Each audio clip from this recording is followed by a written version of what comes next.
পৃথিবীতে কেন ইসলামই সত্য ধর্ম? যুক্তিসহ বিশ্লেষণ। পৃথিবীতে বর্তমানে প্রায় 2.3 বিলিয়ন খ্রিস্টান, 2 বিলিয়ন মুসলিম, 1.1 বিলিয়ন হিন্দু, 500 মিলিয়ন বৌদ্ধ এবং 15 মিলিয়ন ইহুদি রয়েছে। এছাড়াও পৃথিবীতে প্রায় 4,300 ধর্ম রয়েছে। এই পরিস্থিতিতে অনেকেই প্রশ্ন করেন, এত ধর্ম থাকতে আমি কেন ইসলামকে বেছে নেব? এই প্রশ্নের যুক্তি ও বাস্তব প্রমাণের মাধ্যমে উত্তর দেওয়ার চেষ্টা করব। ধর্ম যাচাই করার ফিল্টার একটি দার্শনিক পদ্ধতি। আমরা একে সহজভাবে বুঝতে একটি কৌশল প্রয়োগ করব। ধরুন, একটি ঝুড়িতে আপেল রয়েছে।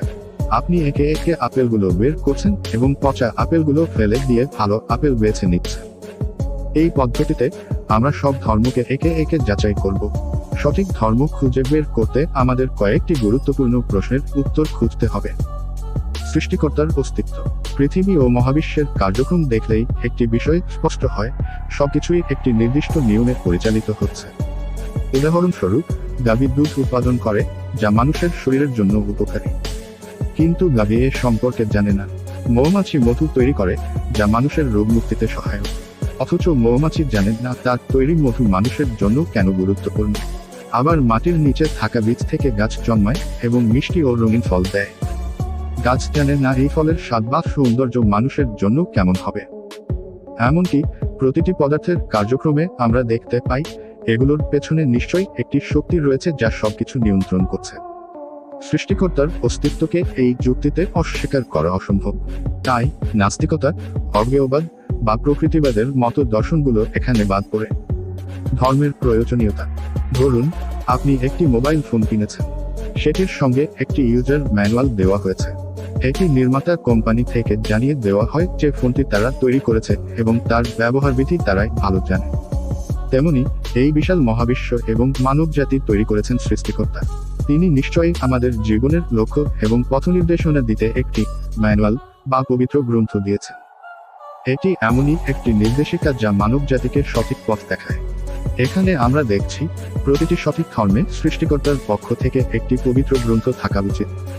এই যুক্তিতে আমরা সেসব ধর্মকে বাদ দিতে পারি যেগুলোর ভিত্তি কোনো নির্দিষ্ট গ্রন্থ বা বার্তা নেই। নবী ও পথপ্রদর্শকের প্রয়োজনীয়তা। একটি বই থাকা যথেষ্ট নয়, সেটি বোঝানোর জন্য একজন শিক্ষকের প্রয়োজন হয়। একজন শিক্ষক বইয়ের জ্ঞানকে বাস্তবে প্রয়োগের পদ্ধতি শেখান। নবী বা রাসূলের ভূমিকা ঠিক এই শিক্ষকের মতো। তিনি আল্লাহর বার্তাগুলোকে মানুষের কাছে সহজভাবে পৌঁছে দেন। আমরা প্রকৃতিতেও এই ধরনের নেতৃত্বে উদাহরণ দেখি। মৌমাছি ও পিঁপড়ার মতো ছোট প্রাণীরাও তাদের সমাজের প্রাণীর নেতৃত্বে কাজ করে। তাহলে সৃষ্টিকর্তা কি মানবজাতিকে নেতা ছাড়া রেখে দেবেন? নিশ্চয় না। সুতরাং যে ধর্মটি সঠিক হবে, সেখানে রাসূল বা নবীর উপস্থিতি থাকা আবশ্যক। এই তিনটি ফিল্টার প্রয়োগ করার পর আমরা দেখতে পাই, মাত্র তিনটি ধর্ম টিকে থাকে: ইহুদি ধর্ম, খ্রিস্ট ধর্ম এবং ইসলাম। এ তিনটি ধর্মই সৃষ্টিকর্তা, পবিত্র গ্রন্থ এবং নবীর ধারণা বিশ্বাস করে।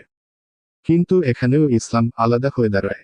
কেননা ইসলাম দাবি করে, শেষ নবী মুহাম্মদ সাল্লাল্লাহু আলাইহি ওয়াসাল্লাম তার পূর্ববর্তী নবীদের, যেমন মুসা ও ঈসা, বার্তাগুলোকে পূর্ণতা দিয়েছেন। রাসূল মুহাম্মদ সাল্লাল্লাহু আলাইহি ওয়াসাল্লাম এর জীবনযাপন, চরিত্র এবং বার্তাগুলো এতটাই নিখুঁত এবং যৌক্তিক যে তিনি কখনো মিথ্যার আশ্রয় নেননি। তার নবুয়তের আগে ও পরে পুরো জীবন খোলা বইয়ের মতো। তার জীবনী ও প্রচারিত বার্তা আজও মানুষের জীবনে প্রভাব ফেলছে এবং ইসলামকে সত্য ধর্ম হিসেবে প্রতিষ্ঠা করছে। যদি আমরা যুক্তি ও বাস্তবতার আলোকে বিচার করি, ইসলাম সেই একমাত্র ধর্ম যা সব প্রশ্নের সঠিক উত্তর দেয়। এটি কেবল একটি বিশ্বাস নয়, বরং মানুষের জীবনকে অর্থপূর্ণ ও সুশৃঙ্খল করার জন্য প্রণীত একটি পূর্ণাঙ্গ জীবন ব্যবস্থা।